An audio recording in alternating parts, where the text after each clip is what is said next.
vice-président de la Commission pour les affaires sur la situation en République démocratique du Congo. Et je vais demander à Monsieur Stylianides de prendre la parole au nom de Madame Mogherini. Bien sûr, je le laisse s'installer. Monsieur le commissaire, nous vous attendons. Monsieur le commissaire Stylianides, vous avez la parole.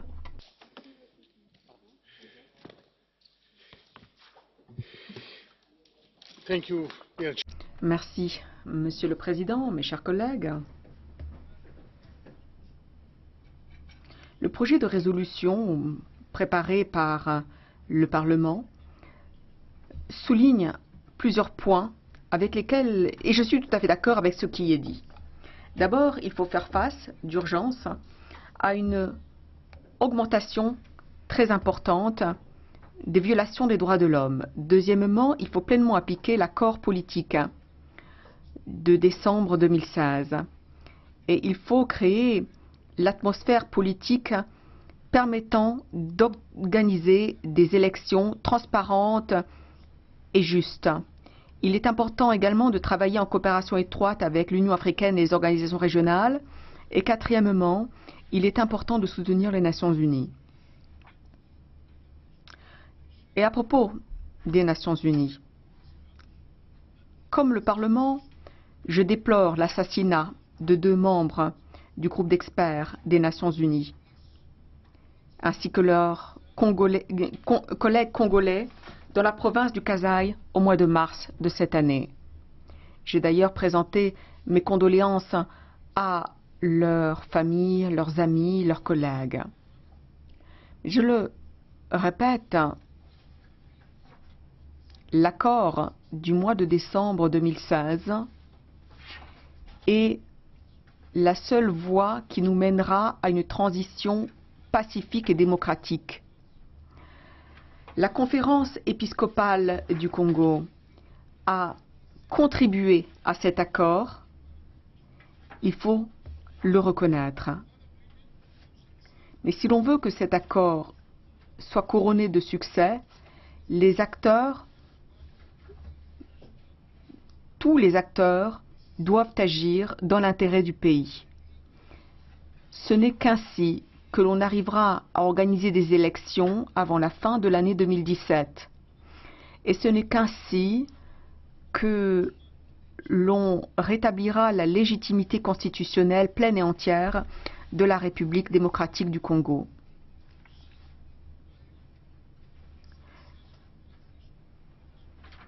Il est évident que le caractère inclusif nécessaire pour une transition paisible n'existe pas encore, notamment pour ce qui est de la composition du gouvernement actuel et pour ce qui est également du Conseil chargé du suivi de l'accord. Des actes d'intimidation, des arrestations arbitraires d'opposants, de militants, des procès politiques ne contribuent pas à la création d'un environnement propice à des élections pacifiques. Il est important que des enquêtes soient menées sur les cas de violence et les assassinats. Il faut que ces enquêtes se déroulent rapidement, de manière indépendante et transparente.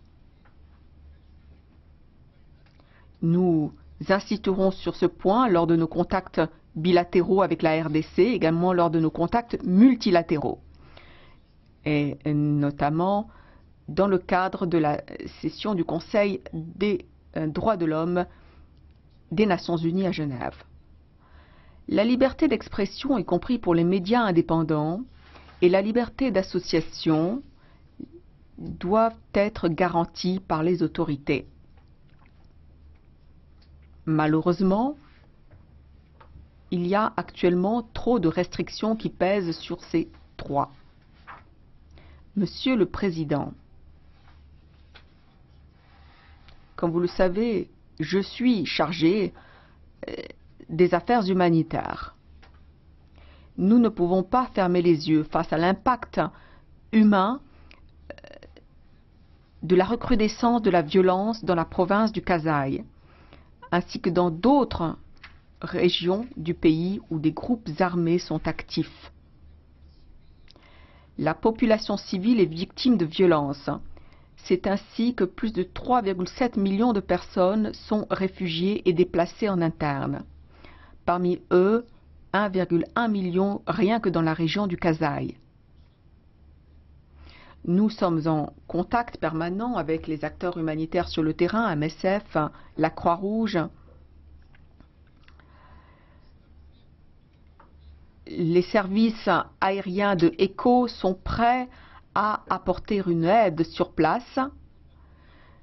Nous contactons d'autres donateurs afin de coordonner la réaction vu les besoins croissants dans la province du Kasaï. Et ceci vient s'ajouter bien sûr à ce que nous faisons ailleurs dans le pays. Là, nous mobilisons 23 millions d'euros cette année pour toute une série d'actions humanitaires. Il s'agit de répondre à la crise politique et à la recrudescence de violations des droits de l'homme. Et c'est ainsi que le 29 mai, l'Union européenne a adopté des mesures individuelles à l'encontre de 9 personnes. Je voudrais être très clair quant à l'utilisation de ces actions et de ces sanctions. L'objectif n'est pas de se substituer à la justice. Il s'agit là d'un outil dont l'objectif est d'encourager les personnes à changer de comportement de politique. Ces sanctions peuvent être levées si les personnes concernées prouvent qu'elles renoncent à la violence. Et ces sanctions peuvent être adaptées. L'Union européenne étudiera d'autres listes de personnes à tout niveau, y compris politique, qui risquent d'entraver une solution pacifique permettant de sortir de la crise. Et j'aimerais terminer sur une note positive. Nous pensons qu'il peut y avoir une solution en Afrique, conformément à la résolution du Conseil de sécurité des Nations Unies 2348. L'Union africaine et les organisations régionales, comme la communauté de développement, sont prêts à agir. Nous les soutiendrons comme nous soutenons la MONUSCO. Nous insisterons pour que le mandat de la MONUSCO soit exécuté de manière énergique. La résolution du Conseil de sécurité des Nations Unies doit être appliquée le plus vite possible. Et la MONUSCO doit réaliser tout son mandat avec les ressources nécessaires, à savoir la protection des civils dans les zones les plus touchées par la violence, sans oublier le risque que courent les voisins de la RDC et le besoin de préparer des plans d'intervention d'urgence. Nous continuerons à soutenir la RDC et la population congolaise par le biais de programmes et de projets. Et si l'on nous le demande, nous serons prêts à aider à la préparation des élections si des progrès sont réalisés, comme la préparation de la loi électorale. Et encore une fois, n'en doutez pas, malgré la situation très difficile, l'Union européenne est prête à participer à un dialogue politique dans l'intérêt des droits et des aspirations de tous les citoyens congolais. Merci.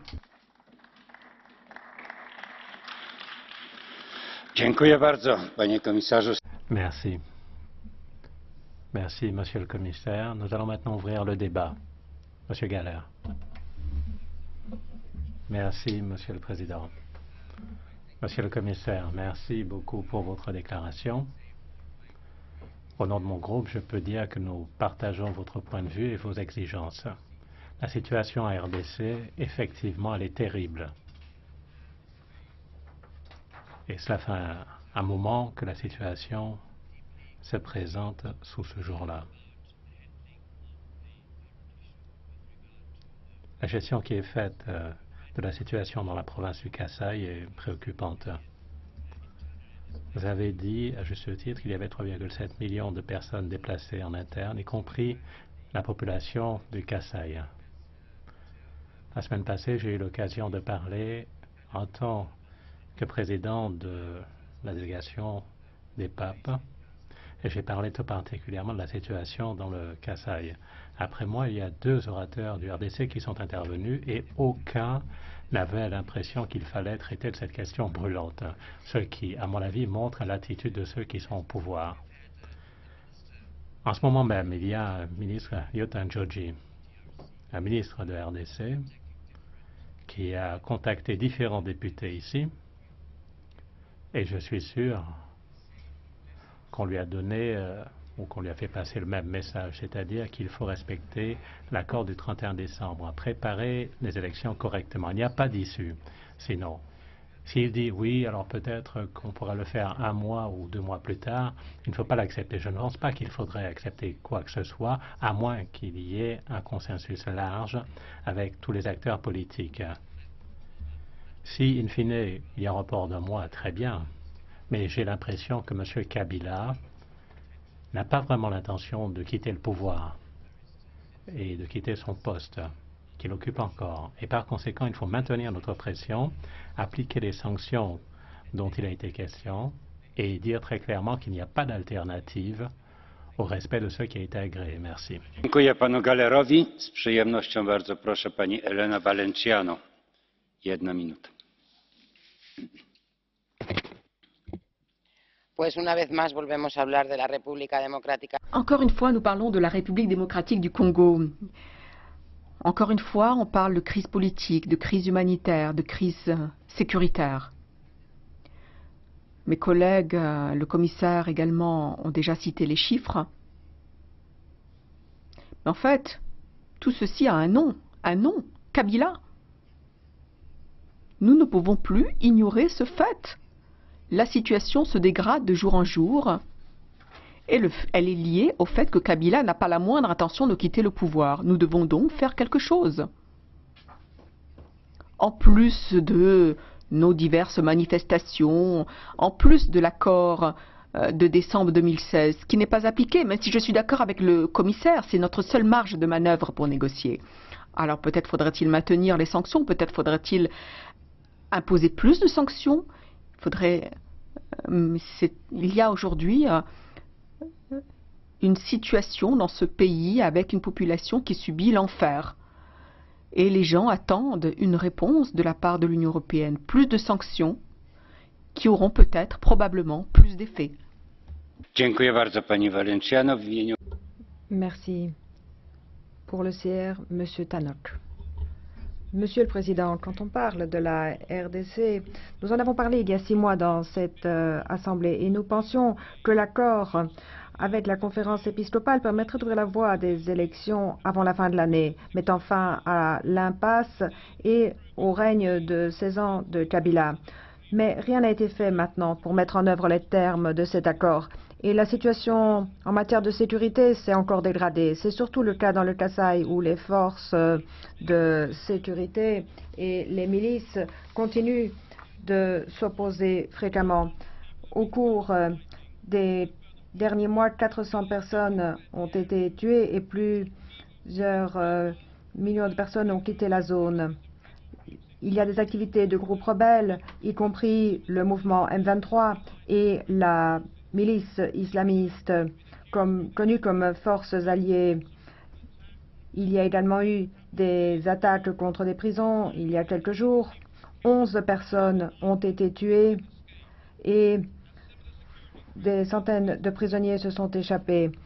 Dans le pays, on voit qu'il y a des insistances pour que le président Kabila quitte son poste et que des élections aient lieu. sa justification, celle de Kabila, disant que le pays ne peut pas se permettre des élections, est absolument ridicule. Merci. Monsieur Tannock, au nom de l'ALDE, Javier Nart. Merci, Monsieur le Président. Merci, Monsieur Stylianides. Ce que vous avez dit est tout à fait juste. Mais il faut appeler un chat un chat. La MONUSCO ne fonctionne pas. La MONUSCO, c'est une plaisanterie, c'est une fraude qui coûte très cher. 17 000 soldats qui ne font rien d'autre que d'être des soldats touristes. À 7 kilomètres de leur caserne, il y a des femmes qui sont violées lorsqu'elles sortent du camp de réfugiés pour chercher de l'eau. Parce que les soldats de la MONUSCO, alors qu'ils ont pour mandat de neutraliser les rebelles et les forces armées, sont des soldats touristes qui patrouillent les axes principaux et sont cantonnés dans les casernes. Parce que leur mandat au niveau national les empêche d'intervenir. Le mandat, il existe. Ce qui est une plaisanterie, c'est qu'ils perçoivent leur solde, mais ne font pas leur part du travail. Ça, c'est le premier problème. Ensuite, les dispositions qui ont été prises concernent un petit nombre de personnes qui font du trafic. C'est la logistique de la guerre qui est en cause. Si on n'agit pas de façon fondamentale au niveau des grands dirigeants de ce trafic, on ne changera rien à la situation. Et ensuite, c'est vrai, le gouvernement congolais repose sur la corruption, la violation des droits de l'homme. L'accord du groupe d'évêques du 31 décembre 2016 est fondamental. Mais ce qui est fondamental, c'est que le gouvernement de Kabila ne devrait pas à nouveau jouer par biais d'artifice parlementaire un report supplémentaire des élections. Ils essaient d'avoir un report de plus alors qu'on avait dit que la limite c'était le 31 décembre. Ce qu'il faut, c'est donner un tour de vie. C'est un moment décisif. Il faut qu'il y ait des sanctions personnelles, économiques, concernant les actifs de ces personnes qui se trouvent pour l'essentiel à l'étranger, notamment en Europe. C'est ça qui va les affecter. Si l'on ne fait pas de pression sur le gouvernement corrompu de Kabila, en 2018, il y aura encore Kabila et il y aura encore un débat pour rien ici. Je vous remercie, Monsieur Nart. Madame Vergia a la parole. Merci, Monsieur le Président. C'est notre 4e débat sur la RDC en moins d'un an. À la fin de l'année dernière, nous avions eu un vent d'espoir, mais la conférence épiscopale vient elle-même de jeter l'éponge et Joseph Kabila reste accroché au pouvoir. Ses récentes déclarations ne peuvent qu'inquiéter. Il faut des élections parfaites, nous dit-il, et ajoute qu'il n'a rien promis. On reste sans voix. Les violations des droits de l'homme ne cessent de s'aggraver, y compris avec l'assassinat, vous l'avez dit, en mars dernier, des experts de l'ONU. Comment s'étonner alors de l'accroissement du nombre de déplacés et de réfugiés? Nous savons tous ici que des entreprises multinationales présentes au Congo sont en partie responsables du financement des groupes armés qui opèrent sur place. Alors, au-delà du soutien de l'ONU et de l'aide humanitaire indispensable, il faut agir en utilisant notamment la législation sur les minerais du sang, même réduite à la proportion congrue par le Conseil. Elle constitue un outil que l'Union doit utiliser pour passer des discours aux actes.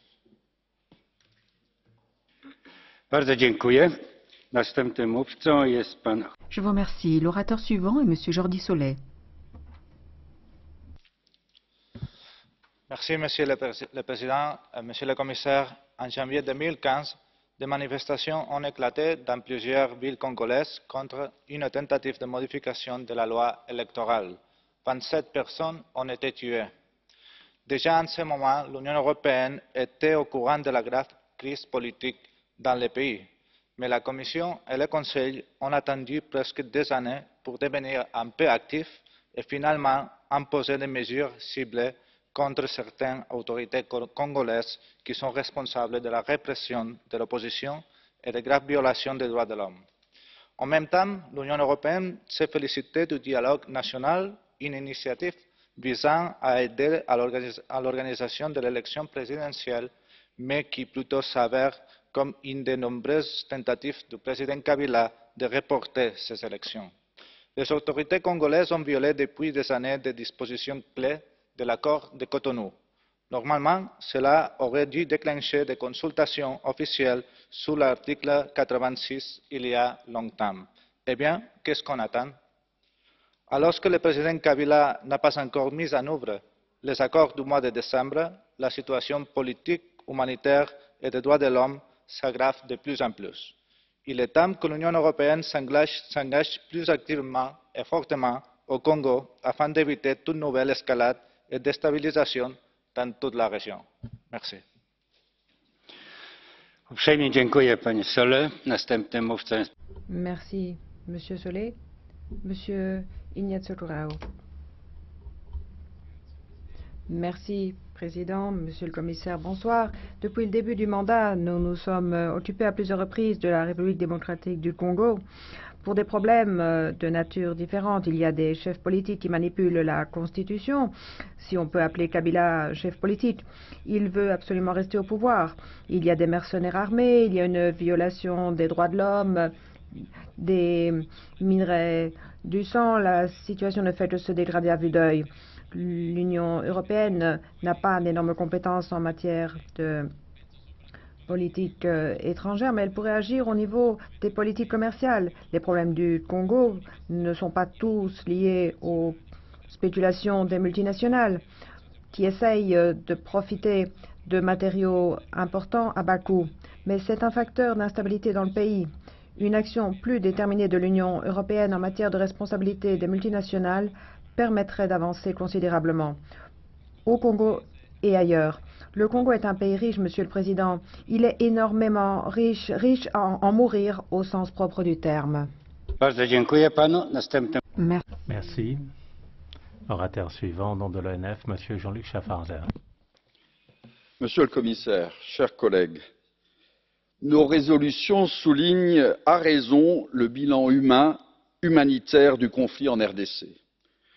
Toutefois, je crains qu'elle ne se trompe sur les causes de cette situation qui dure depuis 1998 et qui a déjà tué entre 6 et 8 millions de personnes dans l'ensemble de l'Afrique des Grands Lacs. Qui, en effet, a préparé en Ouganda l'opération dite des rebelles? Pas Joseph Kabila, ni même Laurent-Désiré Kabila qu'on est allé chercher, les puissances occidentales. Qui est responsable de l'exécution de Laurent-Désiré Kabila? Pas Joseph Kabila, les puissances occidentales. Qui maintient le désordre pour pouvoir piller les ressources du pays? Pas Joseph Kabila, les puissances occidentales.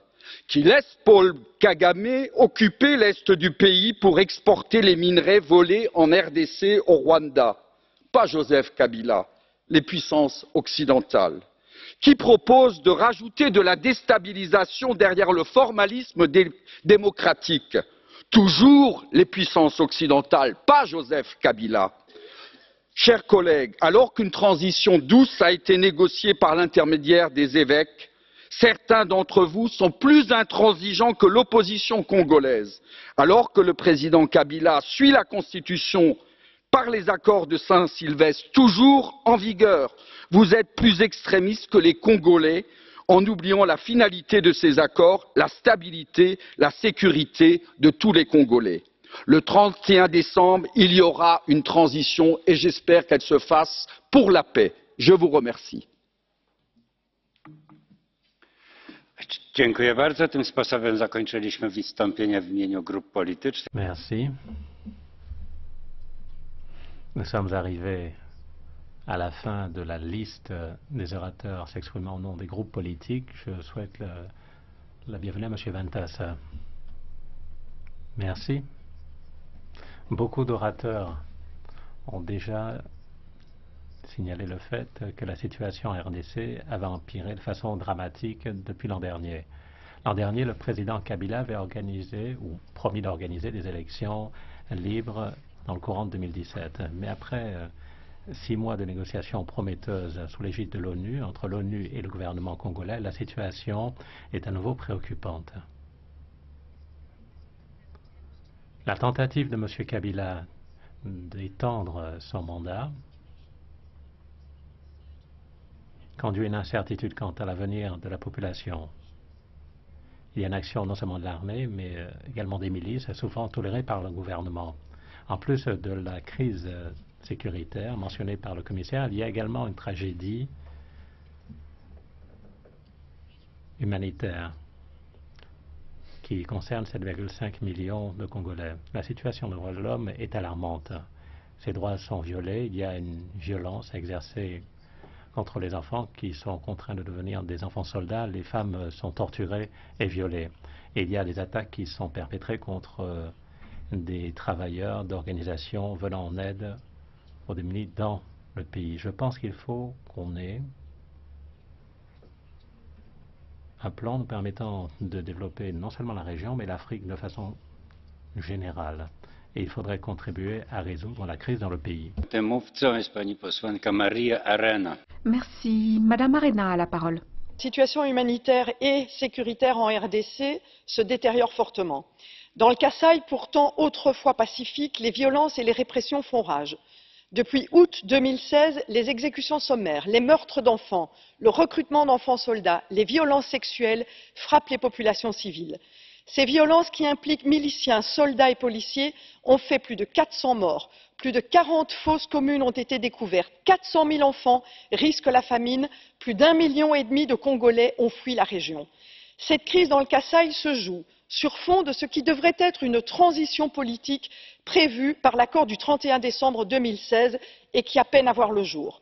Même si l'enrôlement des électeurs semble s'accélérer, l'adoption des lois électorales et la mise en place du Conseil national de suivi de l'accord sont autant de défis auxquels les autorités congolaises doivent répondre par la tenue d'élections libres, transparentes et démocratiques. Dans un contexte grave, le Parlement européen appelle les autorités congolaises et la communauté internationale à tout mettre en œuvre afin de respecter la totalité des engagements pris dans l'accord de la Saint-Sylvestre, en ce compris la fixation d'un calendrier clair et précis pour la tenue des élections sans modification de la Constitution. Par ailleurs, nous appelons à la mise en place d'une enquête internationale sur les violences dans le Kasaï afin que les responsabilités puissent être prises par les auteurs de ces crimes. Enfin, le Parlement européen soutient également les sanctions ciblées mises en place par l'Union à l'égard des responsables de graves violations des droits humains. Et enfin, je rappelle que c'est au gouvernement de garantir la sécurité de sa population et donc il en a la responsabilité et on appelle à la responsabilité du gouvernement Kabila pour protéger sa population. Merci.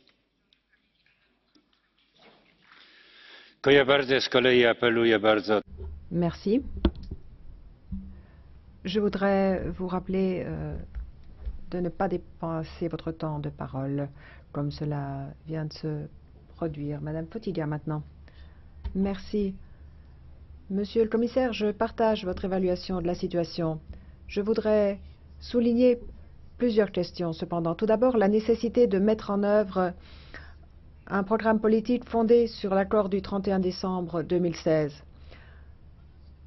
Renforcer la MONUSCA et mise en œuvre pleine et entière des résolutions du Conseil de sécurité des Nations Unies sans réserve, mise en œuvre d'une enquête indépendante sur les violations des droits de l'homme et du droit. Et puis il y a l'aspect criminel, le fait de l'exploitation criminelle des minerais.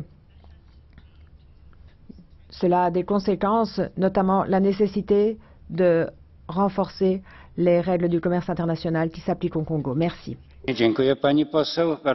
Merci, Madame Fotiga. Je donne maintenant la parole à Madame Estaras Ferragut. Merci, Monsieur le Président.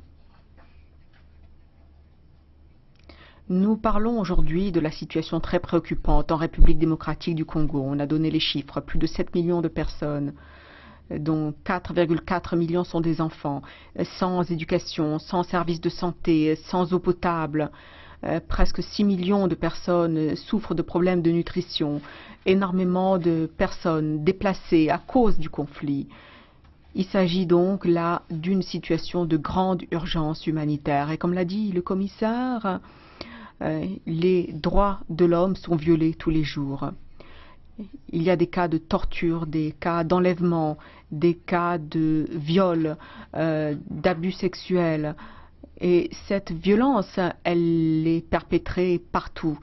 Et l'on est très préoccupé par les actions des forces armées de la République démocratique du Congo elle-même.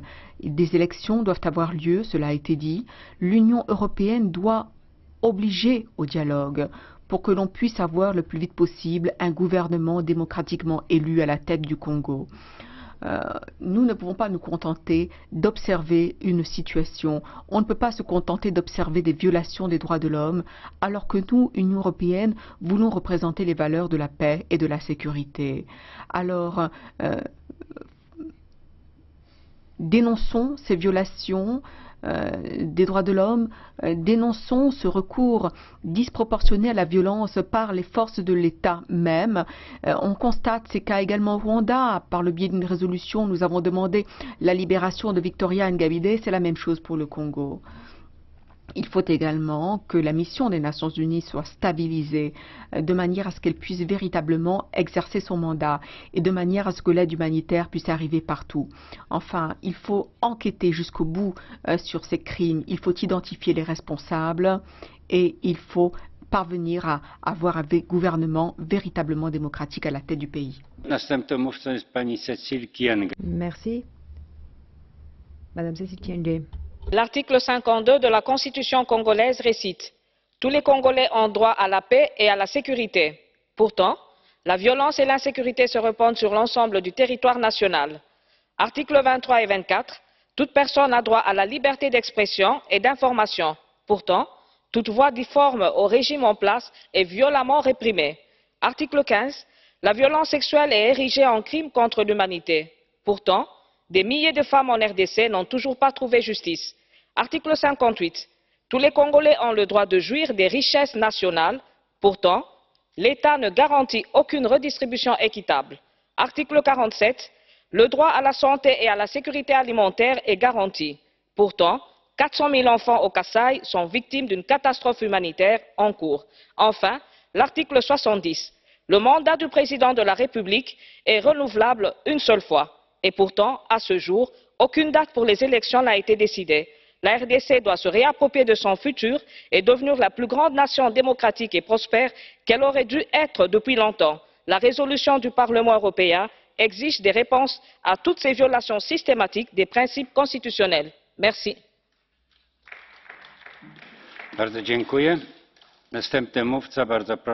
Merci. Marc de Mesmaker. Ja, in maart werden En mars, on a retrouvé au Kasaï les corps des 2 experts des Nations Unies qui ont été assassinés. Ils avaient été envoyés pour essayer d'enquêter sur la violence. Entre-temps, on a découvert des forces communes et plusieurs milliers de morts. Nous devons faire quelque chose pour les citoyens du Kasaï. Il faut qu'ils puissent véritablement redevenir un morceau de l'Afrique. C'est une région riche en minerais notamment. Et ce qui se passe au Kasaï est véritablement un exemple du problème. C'est un bateau sans gouvernail. Un président reste accroché au pouvoir. Pensons à ce qui s'est passé au Kivu, au sud Kivu dimanche dernier. Le système politique du Congo est en faillite et la communauté internationale n'est que spectatrice. Elle réagit, mais elle est totalement divisée et donc impuissante. Nous ne pouvons pas en rester à des condamnations sans suite.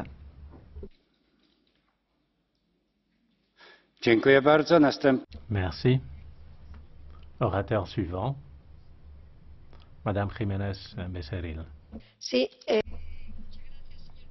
Merci, Président. Cette résolution, c'est la voix ferme de ce Parlement qui se joint aux cris de douleur de tant de femmes et de filles violées, des enfants utilisés comme soldats et des personnes déplacées qui fuient la violence qui frappe la RDC depuis plus de 20 ans. L'espoir a été de courte durée après la signature de l'accord entre Kabila et l'opposition. L'accord n'avance pas. Ce qui avance, c'est la peur d'une population qui fuit la violence provoquée par ceux qui devraient l'éviter. Nous parlons de crimes de guerre commis par ceux qui enlèvent les enfants à leur famille pour les utiliser comme soldats. Nous parlons également de milliers de femmes et de filles violées. Le Congo est connu comme étant l'épicentre des violations des droits de l'homme. Des femmes passent les nuits blanches pour s'occuper de leurs filles et les protéger de choses qui risquent de les marquer à vie. Il y a une corruption généralisée, il y a un accès difficile à la justice et par conséquent, la mère d'une fille violée finit par être accusée. On lui dit qu'elle a livré son enfant au violeur. Il y a beaucoup d'autres témoignages atroces dont on pourrait faire état, mais il faudrait plus d'une heure pour le raconter. L'Union européenne doit continuer à exercer des pressions. Nous avons la chance de vivre en liberté. Nous devons lutter pour ceux qui, comme au Congo, vivent dans l'esclavage de la peur. Monsieur le commissaire, la condamnation, c'est nécessaire, mais l'action et les sanctions, c'est encore plus important. Merci. Merci. L'orateur suivant, M. Panzeri. Merci, Président. Les anciens fantasmes sont réapparus au Congo, qui est en proie à de violentes tensions internes qui ont dégénéré en conflit ouvert. Il y a d'une part l'échec de la situation politique, ensuite la situation au Kasaï où l'on a découvert de nombreuses fausses communes.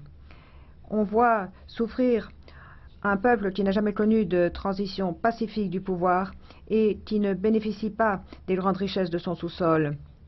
Il y a eu une petite ouverture il y a 6 mois qui s'est refermée.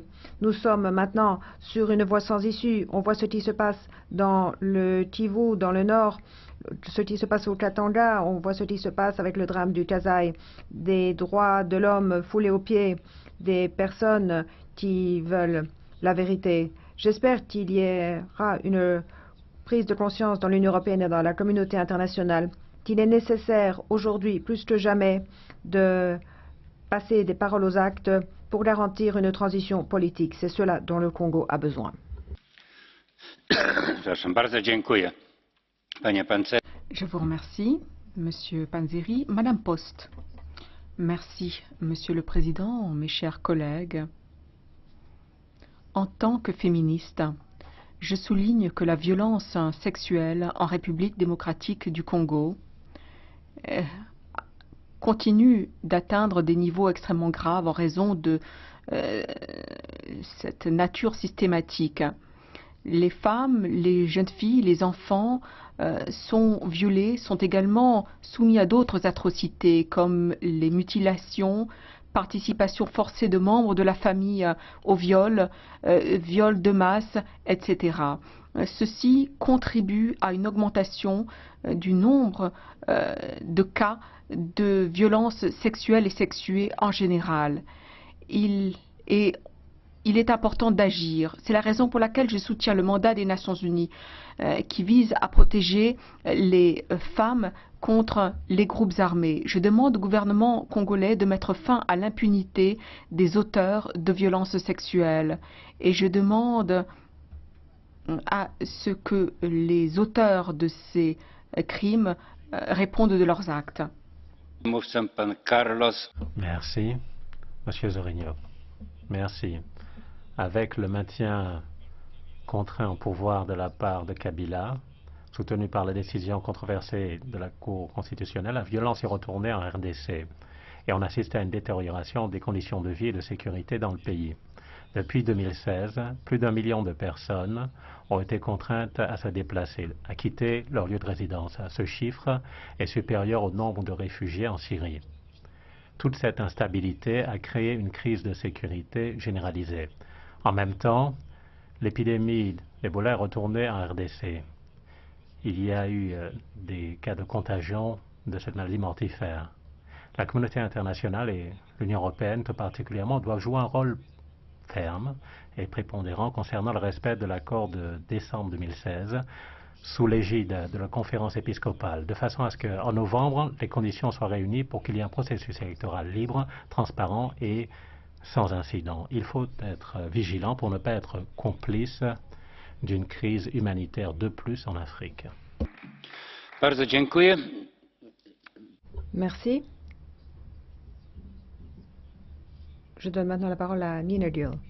Merci, Président. Monsieur le Commissaire, je salue le fait que l'Union européenne ait imposé des sanctions contre nombreuses personnes responsables d'abus en RDC. Mais le reste du monde reste là, les bras croisés, alors que l'on découvre sans cesse de nouvelles fosses communes. 3 millions de personnes ont été déplacées. 500 000 enfants sont à risque de malnutrition. Où est la révolte au niveau mondial? Nous essayons de créer un fonds d'urgence. Comment faire en sorte que les objectifs de financement soient remplis et que l'accès humanitaire soit assuré? Deuxièmement, le fait de rendre des comptes. Nous devons aider à collecter des preuves pour que les responsables de meurtres de civils soient traduits en justice. Il faut ensuite s'adresser aux causes du problème, pas seulement au Kasaï, mais dans l'ensemble de la RDC. Le président Kabila, on l'a entendu, est une partie du problème.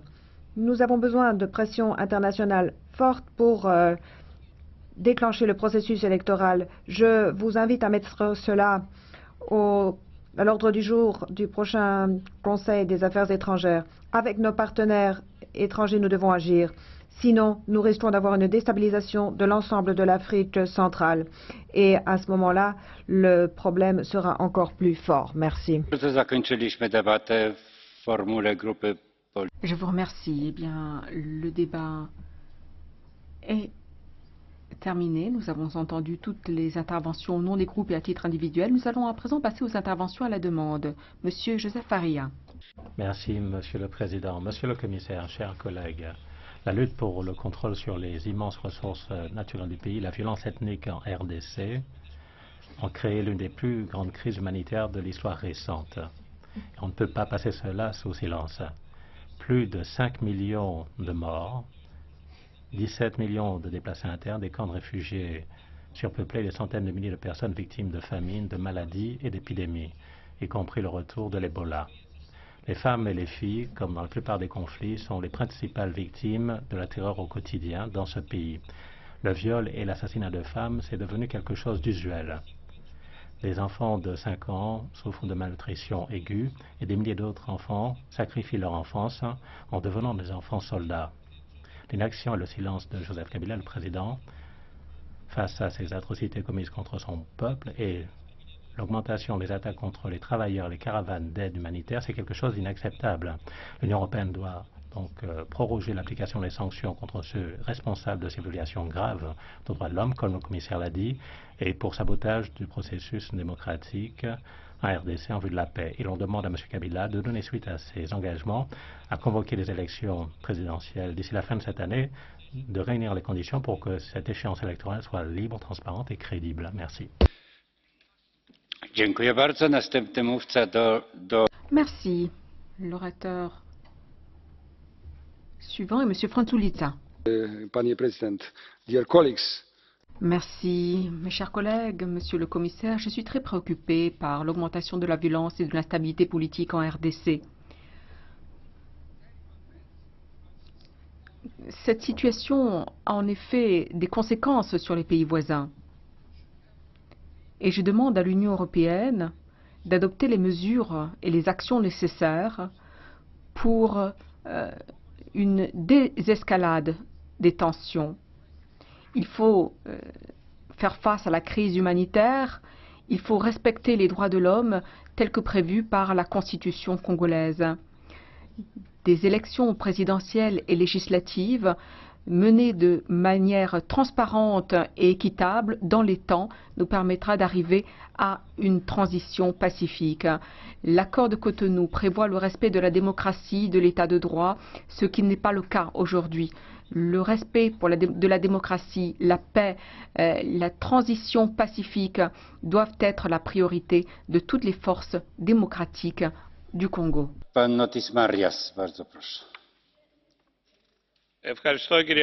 Merci, Monsieur le Président.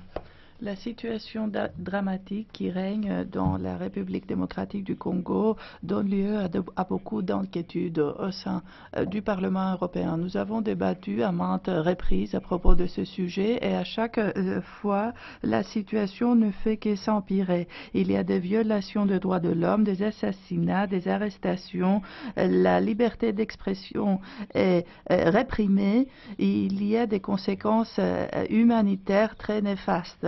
3,5 millions de réfugiés, 1,5 million de réfugiés de la région de Kasaï. Il y a des enfants soldats.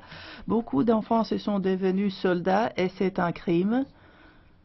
Et cette situation va se pérenniser car le président Kabila est accroché au pouvoir, viole les accords de Cotonou, ne veut pas proclamer des élections libres. Et c'est pour cette raison-là que nous sommes en face de cette situation qui ne fait que s'empirer. Les entreprises d'extraction sont un État à l'intérieur de l'État en raison des riches ressources. Il faut être décisif dans son action, monsieur le commissaire. Merci.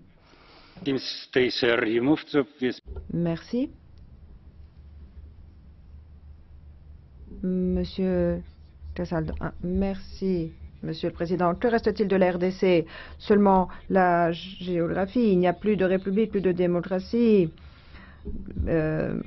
Cette crise a un nom et un prénom précis, Joseph Kabila. Et il viole la Constitution en renvoyant les élections avec l'aide de son entourage. Il veut s'accrocher au pouvoir et continuer à exploiter les immenses ressources d'un pays à la fois très riche et très pauvre. L'accord du 31 décembre 2016 doit être mis en œuvre, mais malheureusement, les pourparlers sont encore dans l'impasse alors que le pays plonge dans la violence, dans la négation des droits et des libertés fondamentales. Il y a des enfants soldats, des viols de masse, la malnutrition, des crimes de guerre et des crimes contre l'humanité.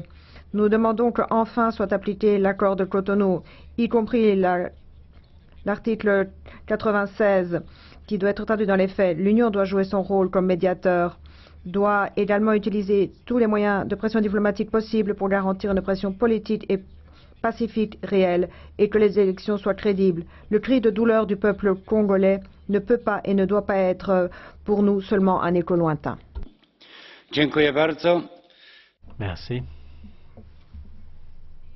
Monsieur Stylianides, vous avez entendu toute une série d'avis exprimés ici. Vous avez la parole pour fournir vos réponses. Merci, Président. Merci.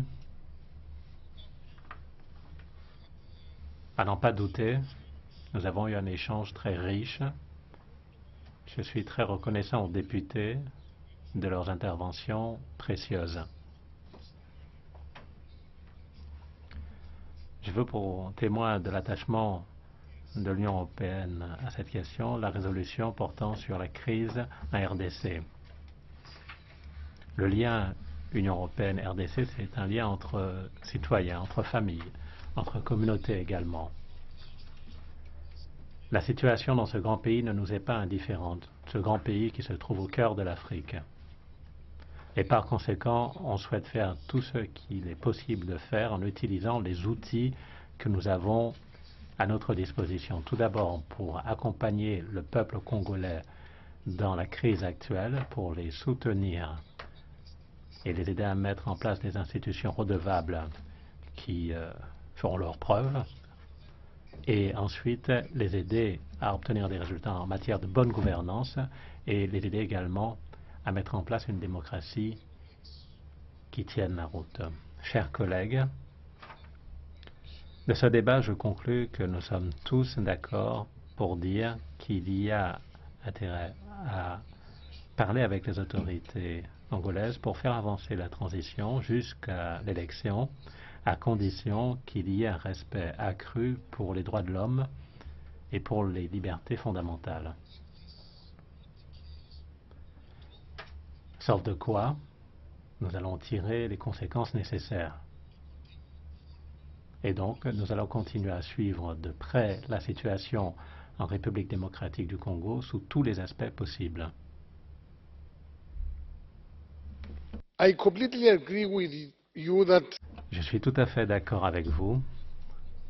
Un des problèmes les plus importants, c'est le volet humanitaire. Cette question, je la connais du fait des responsabilités qui correspondent à mon portefeuille de commissaire.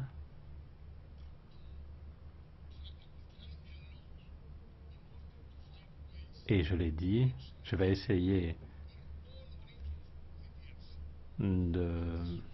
d'aider les gens vivant dans les différentes provinces. L'accès humanitaire, l'accès de l'aide humanitaire, c'est une priorité. Il s'agit de fournir cette aide humanitaire à toute la population de la RDC. Mais dans le même temps, je suis d'accord avec vous, la pression doit être maintenue au quotidien, de façon à ce que le plus vite possible, il y ait des élections démocratiques. Ce n'est qu'en s'engageant dans cette voie qu'il y aura un avenir meilleur pour le peuple congolais. Dans le même temps, j'apprécie énormément le rôle essentiel du Parlement qui continue à faire de la question de la RDC un sujet abordé au niveau international. On utilisera tous les outils pour aider à faire advenir une solution durable à la crise actuelle et je m'engage à vous tenir au courant, pleinement au courant de l'évolution de la situation, notamment concernant le volet humanitaire. Merci beaucoup pour cet échange très riche.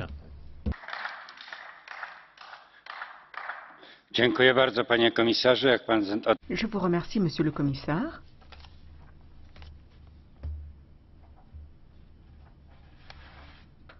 Bon, il n'arrive pas souvent que l'on applaudisse le commissaire en fin d'intervention, et ça a été votre cas. Je vous en félicite. Le débat est clos pour ce point. Le vote aura lieu demain. Nous passons à présent au point suivant de l'ordre du jour.